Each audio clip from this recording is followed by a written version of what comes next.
lo dijo en la primera hora. Muy bien, 7:13 en la mañana, junto a Belkis Sánchez y este servidor, Fabricio Vela, vamos a comenzar con el desarrollo de las entrevistas de esta jornada. Nos enlazamos telemáticamente con Otto Vera, él es asambleísta perteneciente a la bancada del Partido Social Cristiano, y la semana anterior fue elegido primer vicepresidente de la legislatura. ¿Cómo le va, asambleísta? Le saludamos mi compañera Belkis Sánchez y quien habla Fabricio Vela. Buenos días. Si puede activar el micrófono, por favor. Buenos días, doña Belkis. Fabricio, buenos días, muchas gracias por la entrevista. A usted, asambleísta, gracias por la gentileza. A ver, ¿cómo es que en un primer intento usted no tuvo votos para ser designado primer vicepresidente? De hecho, los que no votaron por su designación, una semana después votaron, cambiaron de parecer. ¿Qué fue lo que pasó en esos días? ¿Qué cambió para que aquellos que no le respaldaron en el primer intento para que usted sea elegido, finalmente la semana anterior votaron por Otto Vera como primer vicepresidente de la legislatura? Tenga la bondad. Bueno, en primera instancia, don Fabricio, firmeza. Nosotros en la elección en la que se propuso mi nombre, en el pleno de la Asamblea para primer vicepresidente, y falló esa elección, no tuvimos el respaldo de las bancadas en el pleno legislativo, pero al término de esta reunión nosotros nos volvimos a reunir en el bloque nuestro y volvimos a ratificar que la única postura, en este caso, y de ahí en adelante, sería de promocionar a Otto Vera, y si nosotros no obteníamos la vicepresidencia de la Asamblea, no pasaba nada. Es decir, esa fue nuestra posición, nuestra postura, la mantuvimos a lo largo de esas 3 semanas en las que se intentó tener conversaciones con los diferentes bloques, y había algunas alternativas, ¿no? De hecho, incluso habían voces exteriores de otras bancadas que decidían apoyarnos si es que cambiamos, en este caso, la primera moción. Pero el bloque se mantuvo y al final, es decir, si es que no pasaba nuestra moción, nosotros decíamos no hay problema porque tampoco es que nos íbamos a exaltar o íbamos a echarnos al piso a llorar porque no obteníamos la vicepresidencia. Así que en primera instancia, Fabricio, pienso yo que le atribuimos el hecho de que la gente haya apoyado nuestra postura por la interés y la firmeza que mostramos, ¿no? Que si bien es cierto, no dependía solamente de nosotros, sino de otras bancadas.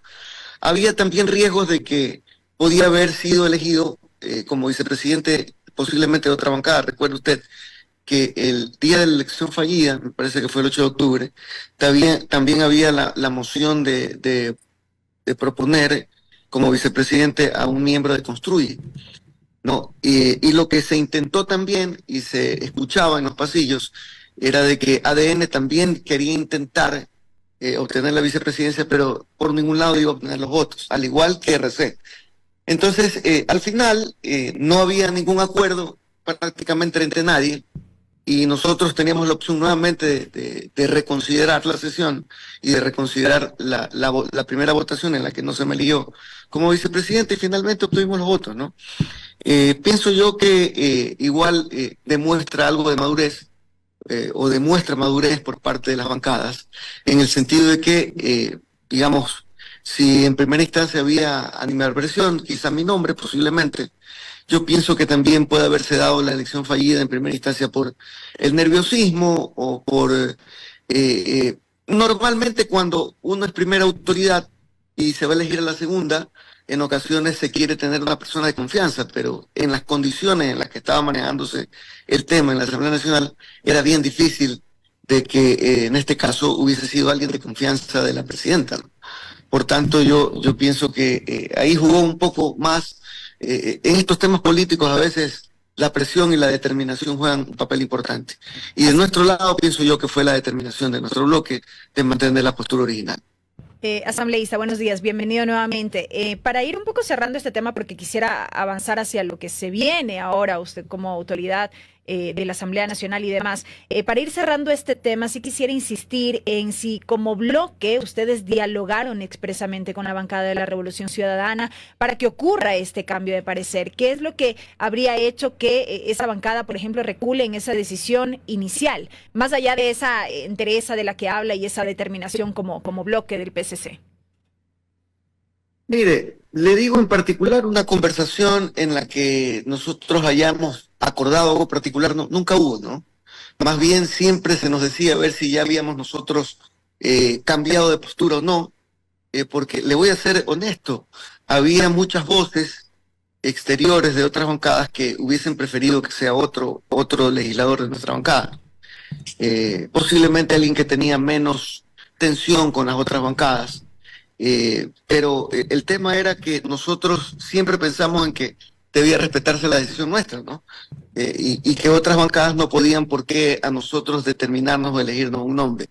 Y yo pienso que también, mientras pasaba más el tiempo, la necesidad de elegir a esta segunda autoridad, no solamente para suceder en ausencia temporal a la presidenta, sino que también habían muchas decisiones dentro del Consejo de Administración Legislativa que no se podían tomar, producto de que faltaba un voto, porque a veces y en muchas ocasiones los miembros del CAL tienen que trasladarse por delegación a otros países, a simposios, a ponencias, y en muchas ocasiones el CAL no está completo.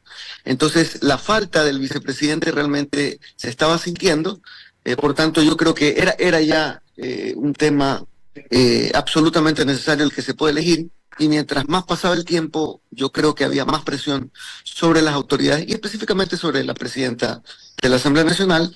Obviamente, pues al pasar los días se ve un tanto turbio el manejo de la Asamblea al ver que no podíamos ni siquiera elegir el vicepresidente de la Asamblea. Así que no hubo una conversación en particular, por lo menos de mi parte, jamás nos sentamos a dialogar. Pero yo le pregunto, perdón que le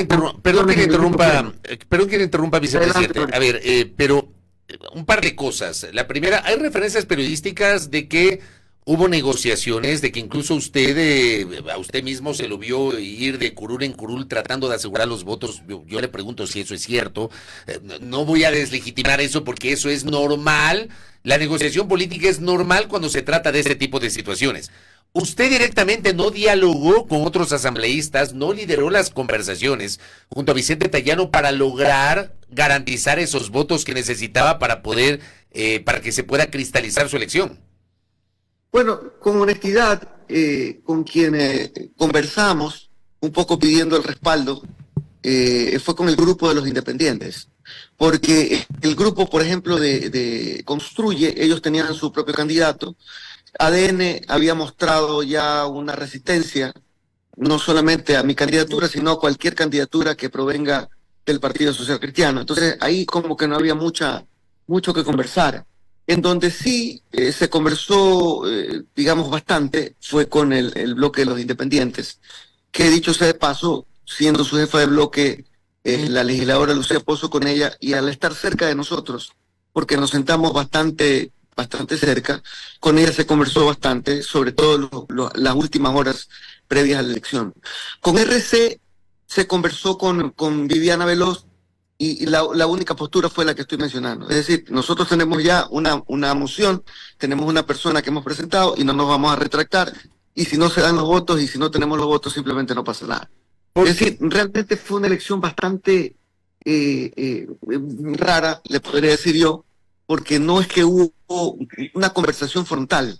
Es decir, más bien nosotros decíamos, y le soy honesto, Fabricio, y a la compañera periodista. Belkis, perdón.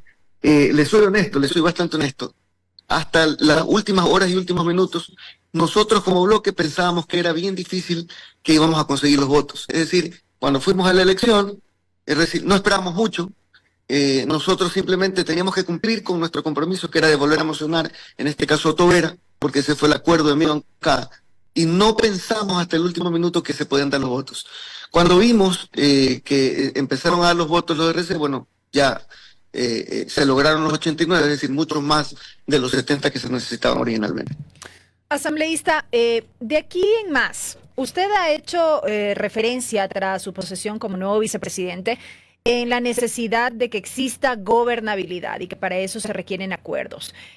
Gobernabilidad en el ámbito del legislativo, gobernabilidad en conjunto con el ejecutivo. ¿Cómo lo mira usted y qué es lo que se viene de aquí en adelante? Y lo pregunto porque más allá de que desde la Asamblea existan los acuerdos para lograr viabilizar la aprobación de leyes, hay una relación tensa ahora mismo con el propio Ejecutivo que, como hemos visto en estas últimas semanas, en estos últimos meses, no hace más que vetar de forma total, en muchos de los casos, aquellas leyes que salen de la Asamblea.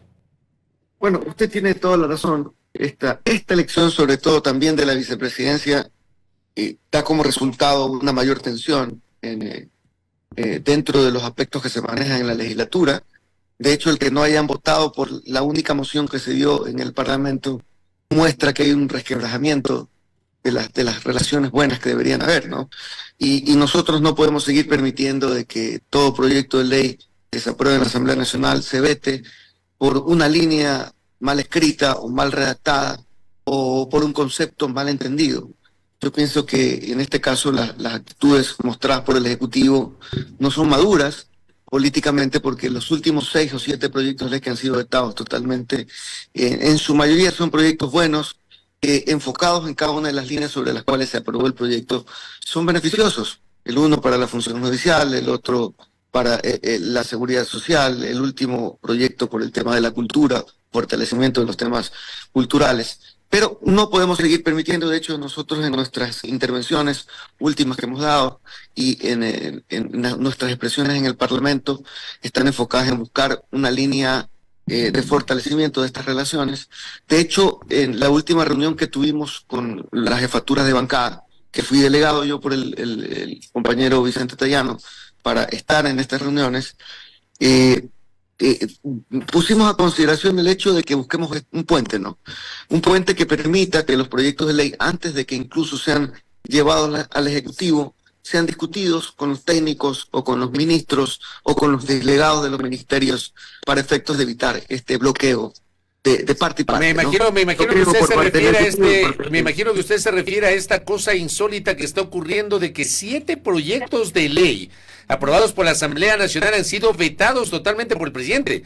Ahora, usted plantea en este momento lo lógico, porque la Asamblea debería coordinar con el Ejecutivo en su condición de colegislador a efectos de garantizar en todo caso un veto parcial, que es absolutamente lógico y legítimo y constitucional, y no el veto total que de alguna manera eche al traste todo el trabajo legislativo. Yo no tengo en mi cabeza, asambleísta Vera, no recuerdo antecedentes en los cuales un ejecutivo haya vetado sucesivamente 7 proyectos de ley aprobados por la Asamblea Nacional de forma total. El veto total es un rechazo total a la iniciativa que sale de la legislatura. Usted tiene toda la razón, y lo dije hace un instante, y sin el ánimo de faltar el respeto al presidente o a la función que representa. A mí me parece un acto de inmadurez el hecho de que por sentimientos políticos que uno pueda tener, rechace todo un proyecto de ley que le cuesta al Ecuador entero. El último proyecto de ley, que es la Ley de Cultura, se viene tratando desde el año 2018. No hay proyecto de ley, a excepción de los proyectos económicos urgentes que se aprueban en un mes. Proyectos que no se demoren menos de 8 meses, 7 meses, y hay muchos que están en el congelador y que luego tienen que ser tratados, y en donde hay una inversión gigantesca por parte del pueblo ecuatoriano, pagando a los asambleístas para que estén en el tratamiento, pagando asesores, pagando la logística que se necesita en la Asamblea Nacional para poder llevar adelante el debate de un proyecto de ley. Es decir, hay muchísimo dinero detrás de un proyecto de ley para que este pase y luego sea vetado totalmente por el Ejecutivo. Entonces, yo pienso que independientemente de lo que haya pasado en la actualidad, que no hay un antecedente, como usted lo menciona, Mauricio, que tenemos que hacer, buscar el puente, ¿no? Y eso lo hemos planteado ya dentro de los bloques legislativos. Hemos propuesto que en las últimas semanas vamos a hacer llegar a la autoridad principal de la Asamblea, a la presidenta, todos los proyectos de ley que son prioridades para cada una de las bancadas. Y esos proyectos de ley se los va a llevar antes de que sean incluso tratados, aprobados en primera o segunda instancia, se los va a llevar al Ejecutivo y se va a buscar la forma de tender un puente que nos permita fortalecer ese hilo conductor y que el Ejecutivo sepa de nuestras iniciativas mucho antes. Al igual que cuando el presidente le vamos a proponer que cuando él tenga algún tipo de iniciativa, de algún proyecto que él va a someter a la voluntad de la Asamblea Nacional, así mismo nosotros tengamos la posibilidad de conocerlo antes, previamente, para discutirlo y posiblemente que no se entrampe el debate en temas que seguramente pueden ser solucionados mucho antes. Así que nosotros de nuestra parte vamos a extender ese lazo, vamos a buscar la forma y la manera de tener el acercamiento al Ejecutivo a través de sus ministerios para efectos de que no vuelvan a existir estos bloqueos que, como dije hace un instante, lo único que le causan un perjuicio enorme al país, porque hay miles y miles de dólares que se invierten cada día, cada mes, llevando adelante los debates para poder construir un proyecto de ley o una normativa que sea un poco más eficiente. Es decir, asambleísta, que ustedes antes de votar cualquier iniciativa se la van a consultar al gobierno para ver si está de acuerdo o no, para que luego no se las veten. Es que es el único camino, porque no encontramos una forma. Ahora, la otra podría ser actuar de la misma manera que está actuando el Ejecutivo, es decir, simplemente por antojos o por inmadurez política y decir, ¿sabe qué? Todo lo que envía el presidente no sirve. Pero nosotros hemos mostrado lo contrario, y de hecho, mire usted el último proyecto económico urgente, que prácticamente toda la legislatura estuvo consciente de que ese proyecto no va a solucionar a corto plazo ningún problema energético. Lo va a hacer a mediano plazo, a largo plazo, y si es que existe confianza en los mercados internacionales para que ellos puedan venir a poner sus recursos aquí en el Ecuador y generar energía eléctrica. En tal caso, nosotros hemos dado muestras de madurez, hemos dado muestras de que queremos ayudar al Ejecutivo. Entonces, nosotros, al ver que hay una respuesta diferente del Ejecutivo, no nos queda más que igual agotar todos los esfuerzos que estén a nuestro alcance para que el Ejecutivo conozca de nuestras iniciativas y no haya pretexto en el futuro para decir, no conocí, no pude sugerir y voy a vetar totalmente. ¿Y qué van a hacer, asambleístas, si en este socializar con el gobierno, en efecto, no están de acuerdo de ese lado? ¿Van a dejar de hacer lo suyo como asamblea, de generar nuevas leyes? Mire, nosotros vamos a seguir haciendo nuestro trabajo independientemente de lo que piense o haga el Ejecutivo. Tenemos una responsabilidad, tenemos un compromiso con el pueblo y finalmente, por más que el presidente de la República vete totalmente un proyecto de ley, este puede ser retomado de acuerdo a lo que dice la ley un año después. Así que como dice el adagio, ¿no? Viejo, la justicia tarda, pero llega. Se veta totalmente, pero la ley dice ese proyecto se archivará por un año. Al año, la Asamblea podrá retomar nuevamente el mismo proyecto de ley que ha sido vetado y aprobarlo en un solo debate y de ahí publicarlo en el registro oficial. Así que proyectos como la Ley de Cultura, que han sido vetadas totalmente, en un año podrán ser tratadas. Proyectos como la distribución de las rentas que lleguen de forma oportuna para los municipios, para las prefecturas y las juntas parroquiales, que fue vetado totalmente por el presidente, que han pasado por lo menos unos 6 meses, entre 5 y 6 meses desde que se votó ese proyecto. Por tanto, en 6 meses más podrá ser tratado nuevamente por la Asamblea en un solo debate y será publicado directamente en el registro oficial.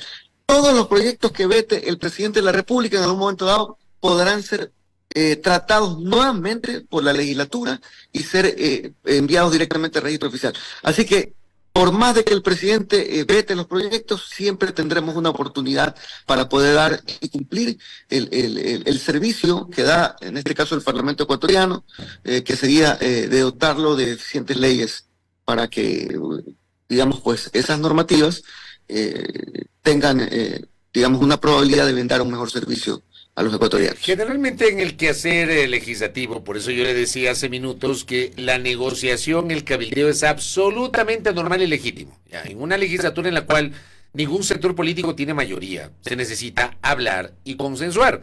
Yo en lo personal lo que siempre he cuestionado es el hecho de que lamentablemente en este país no hay una costumbre de contarle a la gente cuál es el sentido de los acuerdos. Lamentablemente es así. O a veces hay acuerdos y la gente que forma parte de los acuerdos los niegan hasta el final.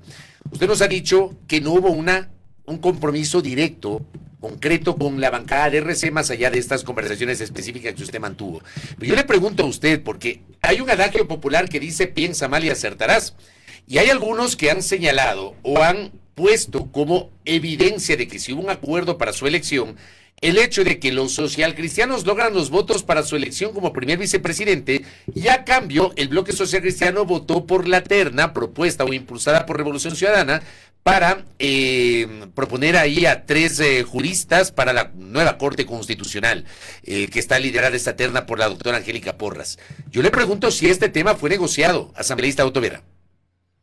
De ninguna manera, Fabricio. Ese es un tema que incluso cuando nosotros conocimos los nombres que estaban circulando por parte de RC para poder enviarlos a la Corte, perdón, al Consejo de Participación Ciudadana y Control Social, y que mañana de ahí se designe a quienes van a representar en la Corte Constitucional, lo que nosotros hicimos, no, primero no teníamos posturas nosotros, ¿no? De hecho, tuvimos algunas conversaciones internas y había intención de quizá proponer a alguien, pero finalmente decidimos analizar los currículums que se estaban ventilando al interior de la Asamblea Nacional para ver a quiénes eran los postulantes. Y lo que decidió el bloque fue apoyar el currículum de las personas que fueron mocionadas. De ninguna manera, nosotros, es decir, no sacamos nada. De hecho, nuestra postura final, como lo dije hace un instante, fue que si no recibíamos el apoyo para la vicepresidencia de la Asamblea, nosotros no pasaba nada, porque jamás se nos iba a cortar las atribuciones que tenemos para fiscalizar, para proponer leyes, para debatir dentro del pleno de la Asamblea. Así que de ninguna manera hubo ningún cambio, no hubo ninguna negociación al respecto, jamás nos sentamos a conversar ni con la jefa de bancada de RC ni con nadie. Lo que sí hicimos fue analizar las carpetas y vimos que las carpetas, digamos, tenían currículums de personas preparadas, personas que tenían experiencia en el campo académico, en el campo profesional, y decidimos apoyar, ¿no? Es decir, votar más que apoyar, porque nosotros lo que consideramos es que las personas que están ahí suficientemente preparadas y capaces para poder asumir el rol, que finalmente quien va a designar ahí es el Consejo de Participación Ciudadana. Asambleísta, lo último de mi parte, se van a reunir como Consejo de Administración Legislativa ya una vez que estará completada, digamos, esta instancia para avanzar en el trabajo legislativo, en definir o terminar de definir la hoja de ruta para lo que queda, para los siguientes meses que quedan de este periodo. Sí, ya lo hemos hecho, nos hemos reunido.